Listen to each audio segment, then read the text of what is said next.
And you were obviously World War II Army? World War II, Army Nurse Corps. Okay. Your rank? I went in as a second lieutenant and I made first lieutenant before I left service. And where you served? I served at Fort Dix at Tilton General Hospital, and I joined the 308th General Hospital Unit, and we were deployed to the South Pacific, to Tinian in the Marianas, and I served there, and after the atomic bomb was dropped and we didn't have the invasion of Japan, I then went up to Japan with the occupational forces. What part of Japan? I was in Etajima, and Etajima is where Japan's Naval Academy is, and we took over their Naval Academy to set up our hospital unit in the classrooms. Okay. Were you drafted, or did you enlist? I enlisted. Okay. Where were you living at the time that you enlisted in service? I was working at Orange Memorial Hospital in Orange, New Jersey. That was my graduate school of nursing. And what school was that? Orange Memorial Hospital. Okay. Why did you join? Why did I join? Mm-hmm. I worked as a year because the hospital was short of nurses. A lot of the nurses enlisted. And I thought that I could do better if I worked at the hospital there. And the fact that my parents were adamant that they did not want their only daughter in service, I decided that I would work for a year. And one day I just decided that I was 22 years old. I did not have to answer to anybody at this point, and I felt that I was going to volunteer and use my profession and see some of the world. Why did you pick that particular branch of service? We had Army nurses and Navy nurses come to our hospital to try to recruit us to join, and I decided that I wanted to go in the Army, and I had 3 brothers in the Navy. Do you recall your first days of service? I do recall my first day of the service, and it's one that I probably will never forget, because I got my orders and my parents were really upset, and so my mother and my brother, I was told to go down to Newark and at the railroad station at a certain platform, and so I stood there with my little suitcase, and the troop train came in, and I was invited on. So I waved goodbye, and with my little suitcase I went in, and it was full of young women, and I sat down in an empty seat and said to the woman, "Did you just join the Army?" And she said, "Yes." And I said, "So did I. Where are we going?" She said, "I have no idea." So the train pulled out, and we're riding, and all of a sudden, "Well, I'll tell you where we're going. We're going to Atlantic City," because I recognized going into Atlantic City there's a lot of telephone poles. And I recognized that, and that's where we went, to Atlantic City for basic training. What did it feel like at that time? It felt like I had made a big mistake. Why? I was already homesick. Okay. I'd only been gone a couple hours, and I realized that we were still at war, and this was a big step in my life, because I had always been a homebody, and all of a sudden, at 22 years old, I made this big decision, and once you signed down that you were going to be in the Army, you had to go. So that lasted until I got off the train, and when we got off the train, and all we women were there, all young women, they had some officers there to meet us and greet us, and they had taken over a hotel down there, and that's where we were housed for a whole month, in a hotel. And I knew then that I had done what I wanted to do. Do you remember the hotel? I think it was the Hotel Carlton. I'm not sure. What made you realize that that's what you wanted to do? Anything special? I liked the atmosphere that I found, the officers, the uniforms, the discipline, and the fact that everyone was just really nice to me. I got along very well. I would expect you to. Do you remember any of your instructors? I do remember the young woman, but I sure can't remember her name. But I don't, at this point in my life, I don't always remember my own name. So. How did you get through the boot camp experience or the basic training experience? I got through that just fine. And I do have some pictures of that. And we went down there in civilian clothes, and we left as officers. We were measured for uniforms, and we were left as officers. And I was very, very proud of what I had done. How'd your parents feel about it then? My parents were really upset until the first time I went home, and they saw me in uniform, and they knew I was stationed at Fort Dix, so they knew that I would be around for a while, and they were happy about that. And the patients that I got in, my own patients, I had my own ward, I got them fresh off the boat, and I was not one that always obeyed all the rules in the Army, and a couple times I guess I could have been asked to leave because officers are supposed to set examples. But my patients they were on their way home. They had fought the battle, they had been injured, and I was taking care of them. And everyone that could walk, different weekend, I would take one of them home with me to meet my parents. And that was a good move because even after I left, my patients still went home to visit my parents. And I had young parents, and they were gracious to anyone that I brought home. What was your job assignment technically? Do you remember? I had my own ward. I was head nurse.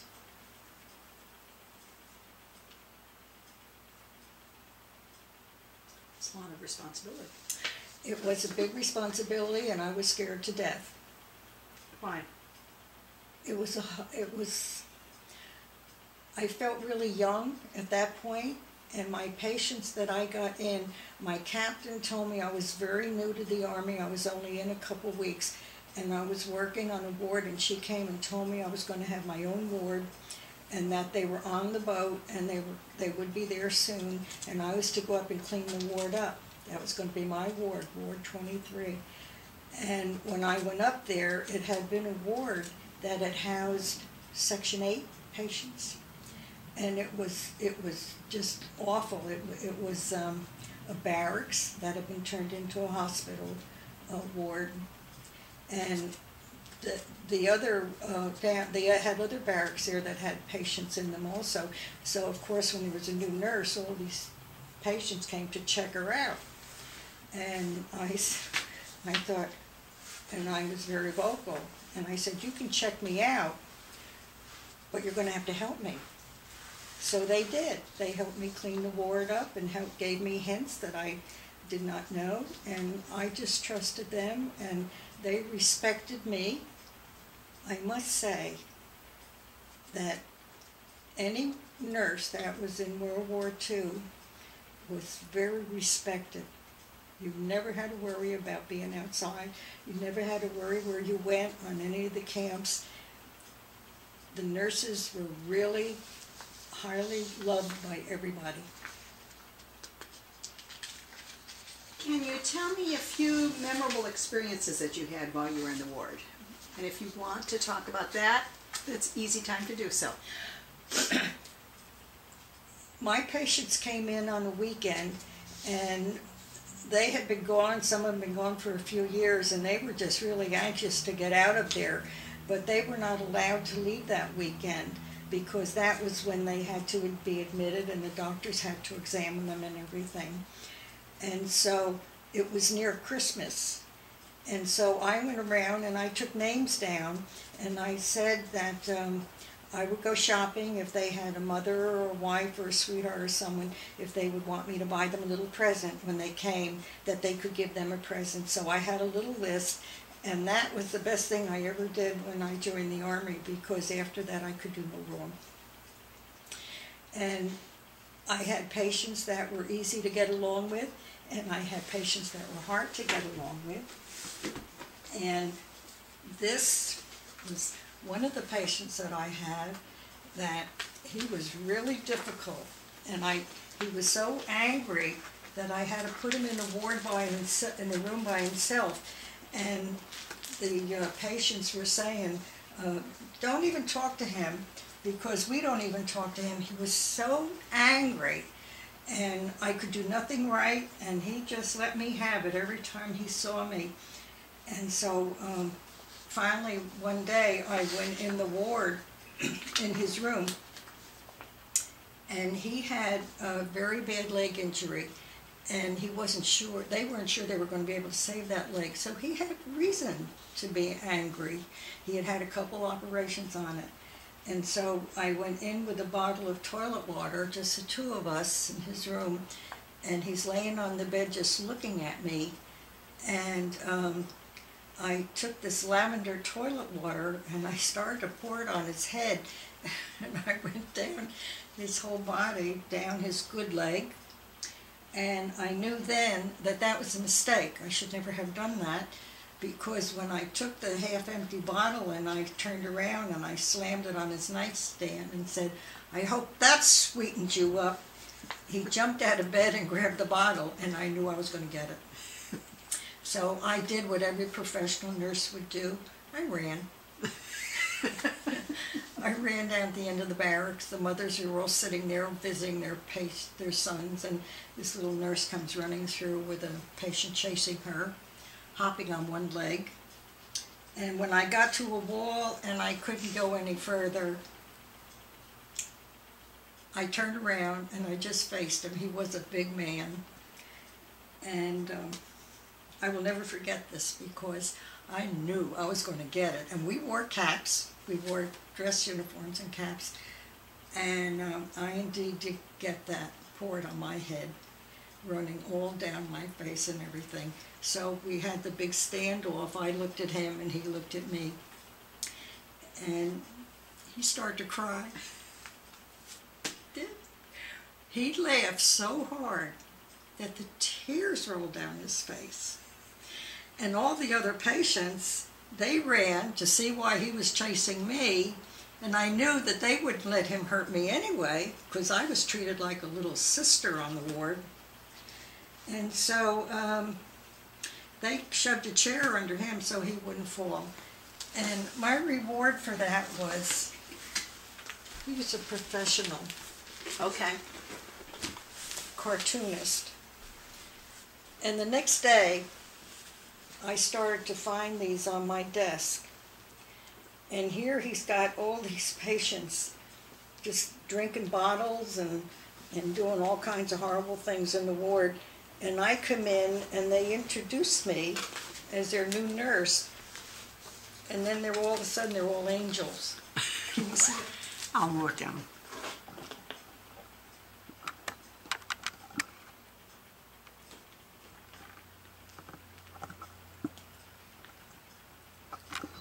Just hold it like that, because your nose sticks right above it. Okay. Okay. And so every day when I went in, I found a new cartoon. And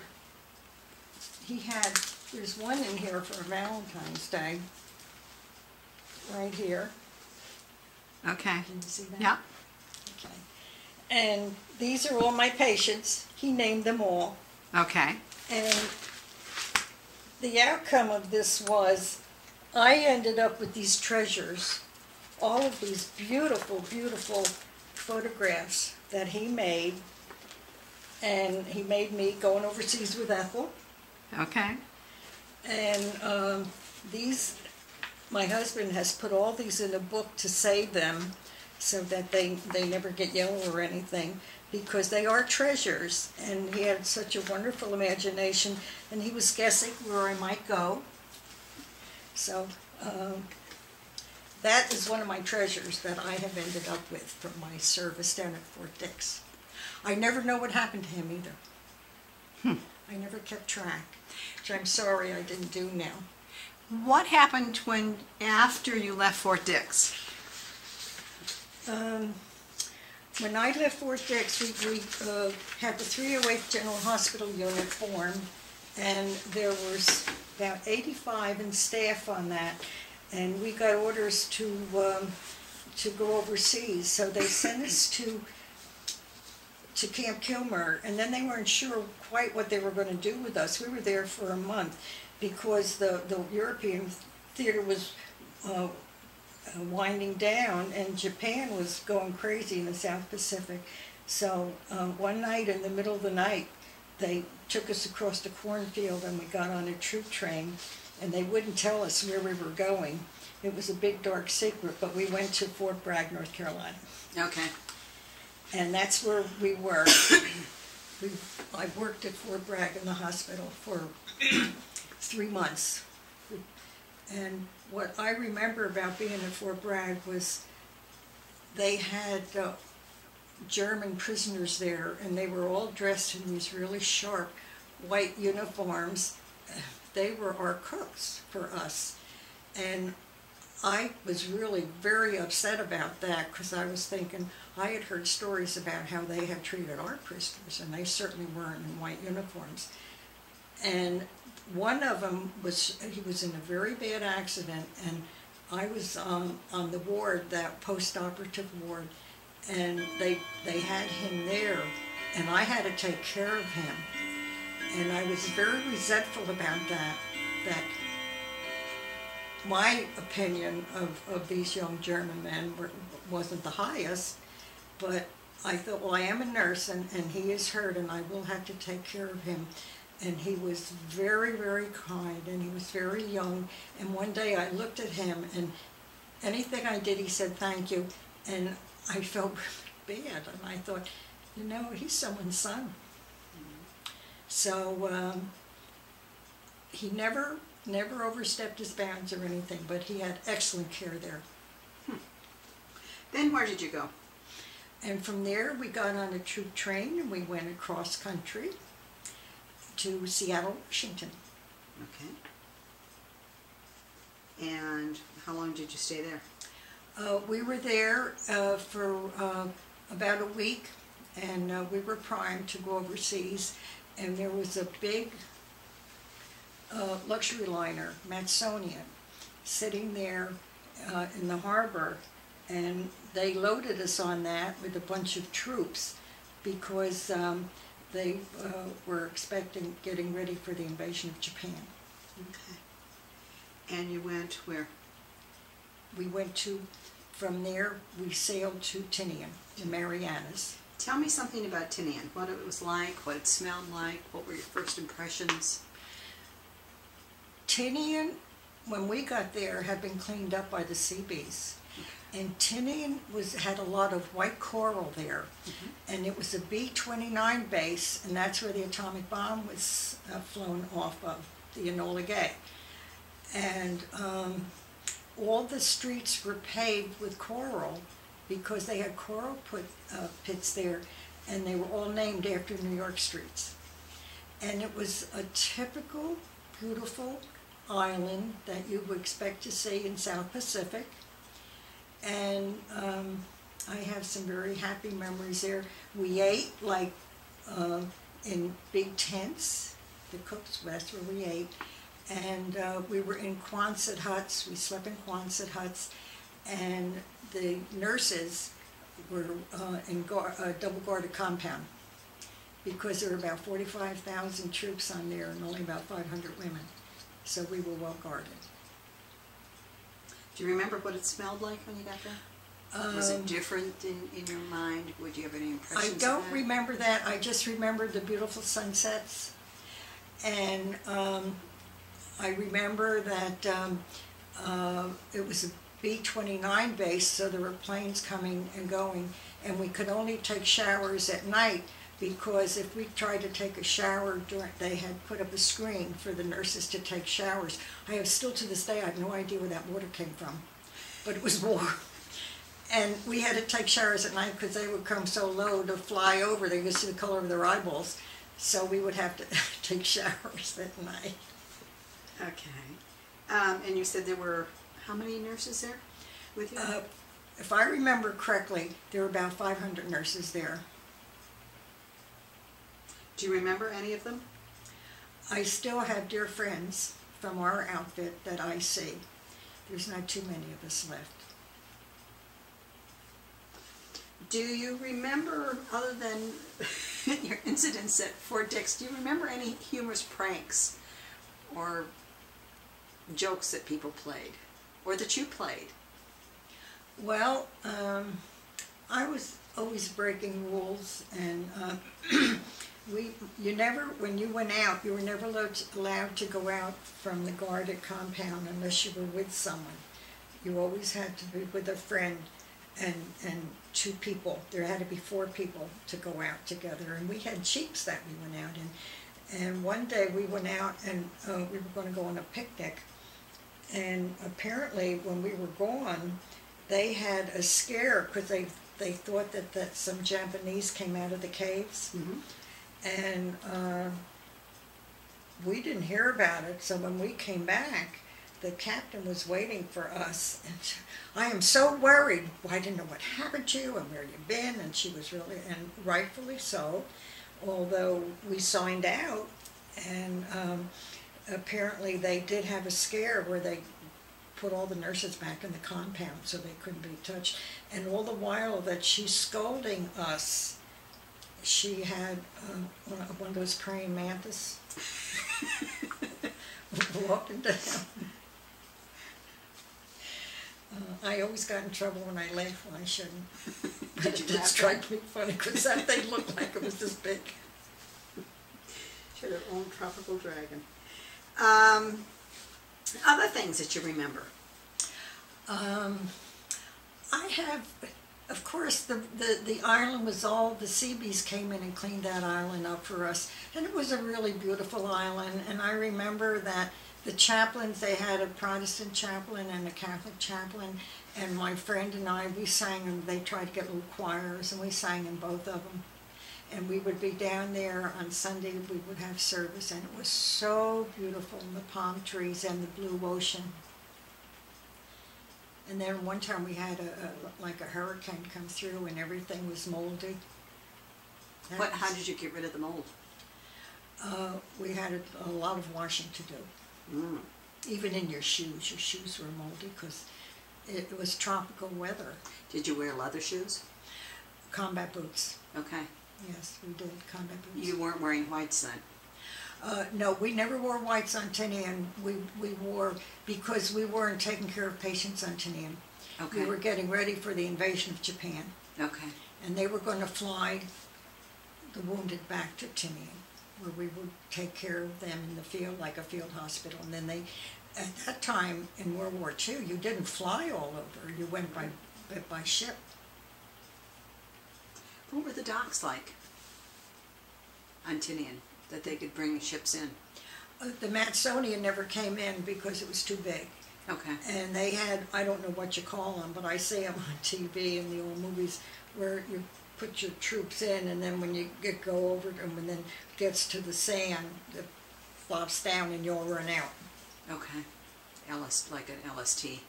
If that's what it is, yes. I don't know. You have a couple photos in there. There were a couple photos of you. In here? In there.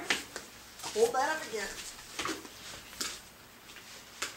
And that big one is of you in your Army Nurse Corps uniform. Yes.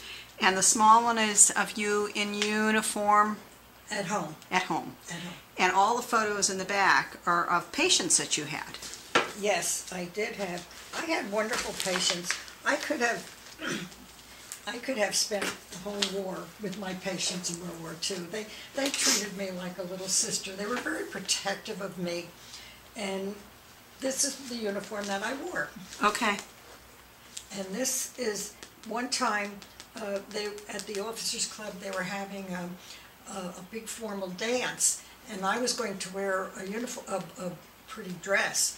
And when I told my patients about it, they said, "Will you come up and show us you in your formal dress?" And I went up, and they had it all set up like a photographer's place. And this is the picture they took. Ah. And that's you in your nurse uniform over there. Yes, we had the caps. That was what I was wearing the day I got the lavender pulled out of my head. And more drawings. More drawings. Okay. Right. Tell me about, you went from Tinian to Japan. After they dropped the atomic bomb, one night we were, it was about 1 o'clock in the morning, and we heard a lot of bells ringing, and I don't know where the church bells came from, and they were shooting guns and everything. So we all jumped out of our bed in the Quonset hut, and we went to our captain was there, and we said, "What's going on?" And she said that the war's over. They dropped the atomic bomb. What's that? We were sitting with it, but we did not know what was there. Okay. So after they dropped the atomic bomb, there were 5 hospital units there, and 3 of them went back to the States, and 2 were deployed to Japan, and I was in one of those that went on up to Japan. And that was at Edema, or at? We landed at Ejima and set Can you spell that for me? ETTAJIMA, and that was their naval academy. Very beautiful. Why? It was along the water. The building itself was very substantial and very pretty, and the whole setting was just very comforting. You couldn't picture them planning war there, because Japan is very beautiful. The topography in Japan is very beautiful anyway. And what did you do there at Edema? I had a ward there, and I had an orthopedic ward, and the captain, she had a list, and as you were walking down, she would tell you what she wanted you to set up in that ward. And when she got to me, she asked me to set up an orthopedic ward for patients that we got from around there. And I knew then that I had very good training, because I knew what to do. That's good. And I got very homesick there. Did you? Why? One day, their classrooms at Ejima, they were back, and then there was like a long corridor and a railing that you looked down into a courtyard. It was very beautiful. And I was standing at that railing, and I got first wave of homesickness, and I thought, I'm very far away from my parents. If anything happens to them, I'm not there. And I just realized then how much I had hurt them, because then I knew what they were going through. Okay.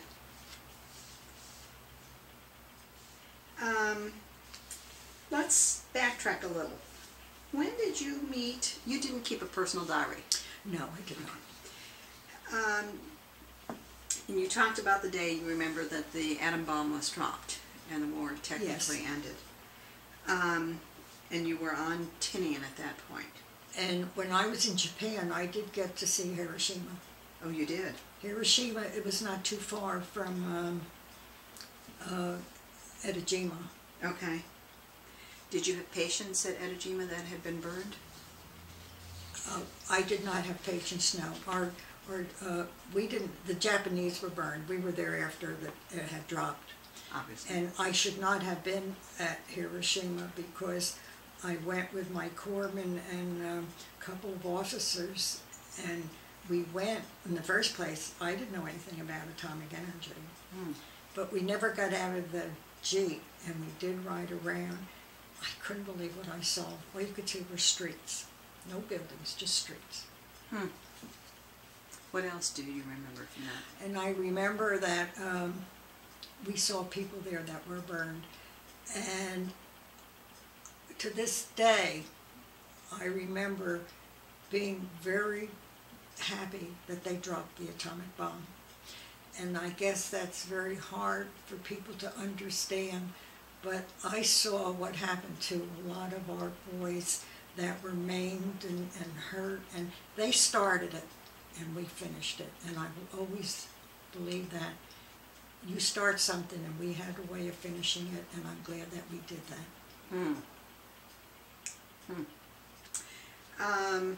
Have you been back to Japan since? No, I'd love to go back, but that's never going to happen. You never say never. When you came back after service, or back to the United States then, obviously it was the end of the war, what did you do then? Did you stay in the military, or? I tried to stay in. I was one of the first ones to come back because I was in longer and I had more points than some of the nurses. You came back by point system. Okay. And I tried to stay in because I heard some of my outfit was going to go to Greece and I wanted to go. But they said no, that I had enough points and I had to come home. So I really didn't come home with my outfit. And I was just, I didn't know, here I am, you know, being in the Army and always doing something and meeting all these people and your friends, and it was such a different life. And then all of a sudden here I'm 23 years old sitting home with my parents.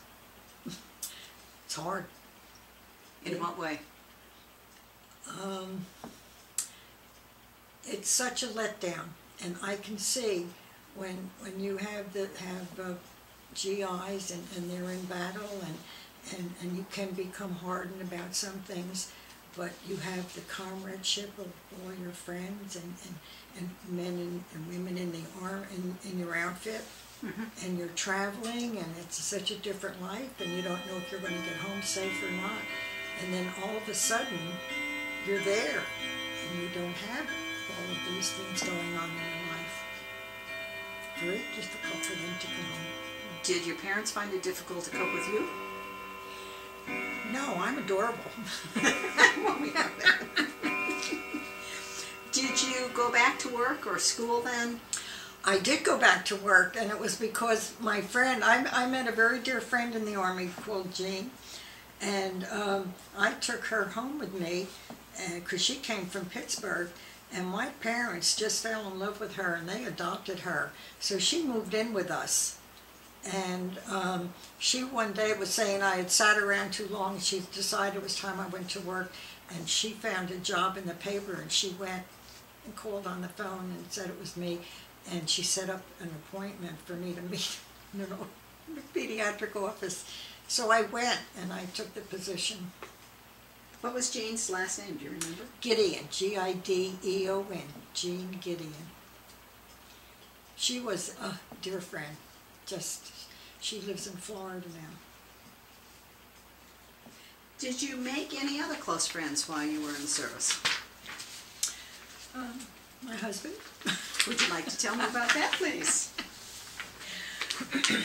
Well, I have to, he gets a little upset when I say it, but he was quite smart in high school, and he was very handsome, and he was captain of the baseball team and the basketball team and president of the student council and everything, and he would never give me a tumble. But my aunt was his teacher, and she rented half of his parents' house, and he just was polite to me, and that's about all I got from him. And I showed up on Tinian with him, and I always tell him, even I look good to him here. Was it just dumb luck that you two ended up That there? was dumb luck like you wouldn't believe, because he went to the University of Alabama to get his mechanical engineering degree, and we were just very good friends. When we got older, then he just considered me just a very, very dear friend. And I had male friends. But when I got over there and I got a letter saying, "You'll never know where I am. I'm on a little island called Tinian, and I'm down to Nurse's Roost." And I called him, and he came down. Excuse me. He came down in a weapons carrier with all these GIs hanging out of it. They're going to the Nurse's Roost. It was just wonderful. I just loved every minute of it. And his full name is? William F. Smith. What did the F stand for? Frederick.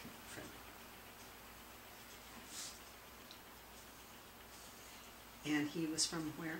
He's from Frenchtown, New Jersey. And he was an enlisted man. Okay. And I signed him in as a captain. And when he got out of the, when he said, I'm going to Nurse's Roost, how do I get there? So they got this weapons carrier that they all climbed in to come down to see the nurse. And he got out. I was really happy to see him, and he was happy to see me. And when he went to sign in, the MP, he said, oh, here it is, Captain Smith, and he would not admit that he was a captain. And so he said, well, what are you? And Bill said, I'm a sergeant, just like you. So the MP said, oh, good, one for us. And every time it rained or something, we hid in the MP booth.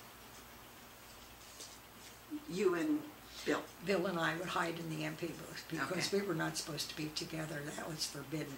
I was going to say officers weren't supposed to Officers were not fraternize. supposed to. And my colonel asked me one day what I was doing, dating an enlisted man. And I said, I'm probably safer with him on this island than any man here. So he told me to use discretion. Mm.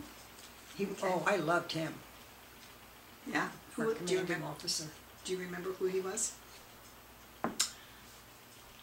Willis, Colonel Willis, W-I-L-L-I-S. Everyone loved him. He was just so nice. Do you remember where he was from? I do not know where he was from. Okay. All right. Let's talk about some of the other relationships that you had. You mentioned you have several good friends. I have, we called her Daisy because her name is Norma, but we called her Daisy because she looked like Daisy May on the Labner. Okay. I don't have to draw you a picture for that one. Okay. And she was just so sweet and very popular. And I always said I don't know why I hooked up to be her friend, because when we walked down on the beach, they made a beach for us over on Tinian. I noticed no one ever looked at me. What was Daisy's last name? Do you remember? She married Richard Hess, H-E-S-S, and they met in Japan. Okay. And he was a fighter pilot. Hmm. And they met in Japan, and when he came home, he looked her up and gave her a ring. But you don't remember her maiden name? Her maiden name was Norma, I think it was B-I-O-S, I'm not sure. Okay. Who else?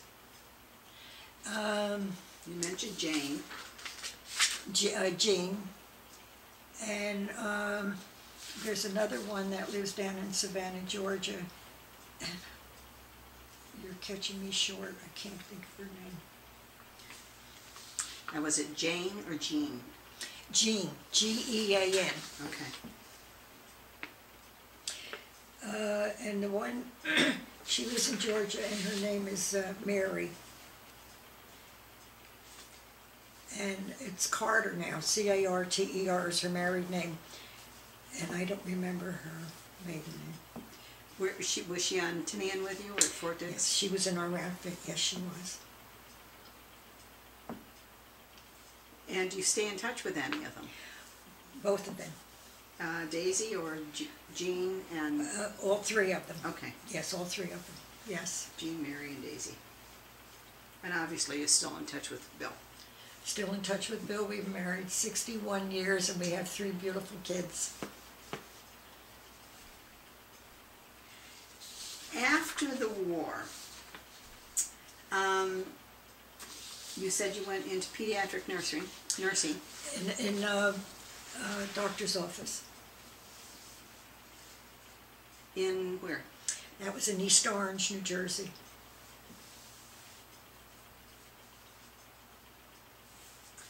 And obviously, what you did during the service, well, obviously you joined a lot of veterans organizations. Let's talk about that for a second.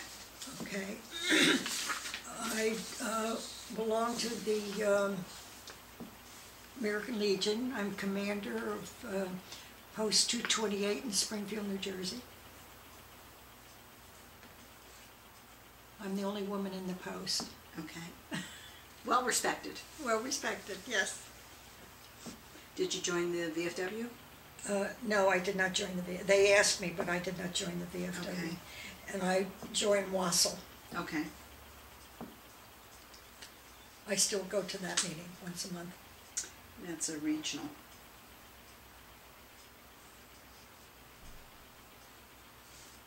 All right. After the war, after service, long after service, a couple questions. Did your military experience influence your thinking about the war or about the military in general? Oh, absolutely. In what way? I think that in World War II, that was a different generation, and everyone supported it. And you did not take it lightly. The nurses didn't take it lightly because we saw a lot of patients that were injured. That one boy, I called him a boy because he was so young, and he was at Fort Dix when I was there at Tilton Hospital, and he had a colostomy, and he never got dressed. And he was not on one of my patients, but he used to come down to our ward because he liked being there with the other patients, and they treated him very well. And one time I said, you know, you're a soldier. You should not be walking around in pajamas. You should be putting your uniform on. And he did. One day he came down, and he looked so sharp, and I made such a fuss over him that his colostomy, he had an accident with him. And he was so embarrassed, and he went, oh, and he left. And when he came back, he was back in his pajamas. I never saw him in his uniform again. Okay. 18 years old.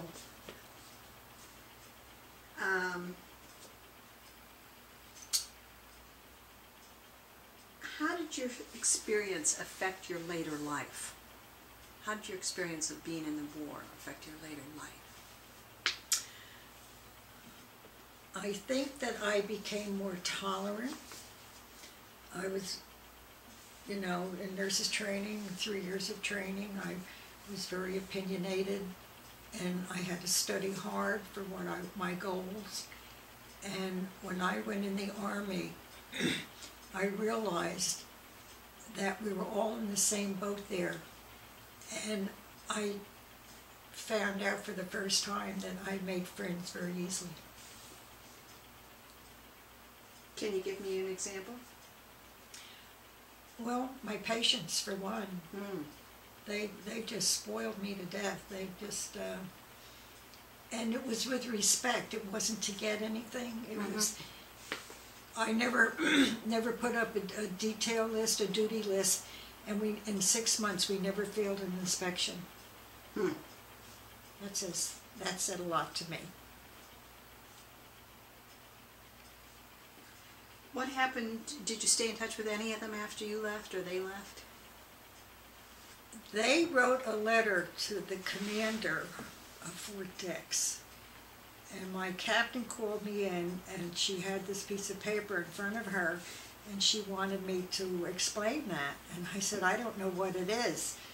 But she handed it to me, and my patients had written a letter that they all signed to the commander at Fort Dix, saying that they didn't think that I should be sent overseas because I was too little, and that I was better off taking care of them. And the commander sent that letter to my captain and said, you tell Lieutenant Christie that she will always be very happy in the Army. And how tall are you, Chrissy? 5 feet. I'm not anymore, but I just made it. Just made 5 feet. Just made that, and I just made the weight. Okay. Anything else that you would like to cover or add that we haven't touched upon? Any other things that stand out in your mind? Impressions that you have, or 1,000 years from now, or 100 years from now, what will great-grandchildren need to know? I have some things, these memorabilia like this. I'm just very proud of what I have done. I was a very quiet, shy person growing up, and I never was outstanding, like as a good student or anything. And I found out when I went into nurses training that I had found my niche. And going into the Army made me more sure of myself. And I knew then that if I could, at 22, go overseas and come back and still have all my marbles, that I would be all right. And when did you and Bill get married? Bill and I got married in 1948. And both sides of the family were really dancing because they were, especially my aunt, the school teacher. She loved us both, and it should not have worked because they pushed us together. When did he propose and where was he? I think that when we sat on those knolls that we talked on Tinian when we couldn't go to the officers club because he was not an officer. And we used to sit in the rain, we'd have our ponchos, we'd go to the movies, and we would just sit and we would just talk like friends. And I think that's when we just realized that we were going to be together. It was meant to be. Really, really. I love him dearly yet. He still loves me, yes. And do you have any pictures of him in there? Not there, but I do have a very, very handsome picture of him upstairs. Is this the picture of him over here on the table? Bill and I.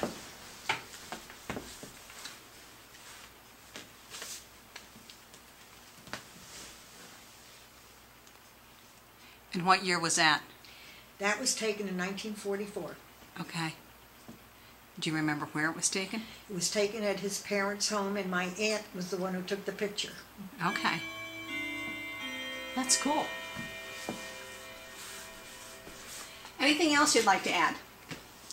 I thank you for the time that you've given to me. Well, It's a lot of I've never done anything like this, and I've never really talked so much about my service.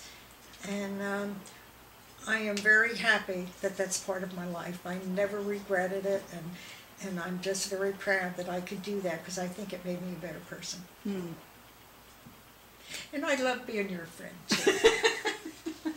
Okay, we'll cut that off at this point. Let it, so they can... Tell me how you got the nickname Chrissy. My maiden name was Christy, and my first name was Ethel. And that didn't sit too well in the Army, so they named me Chrissy the first day I was there. And it stuck with me.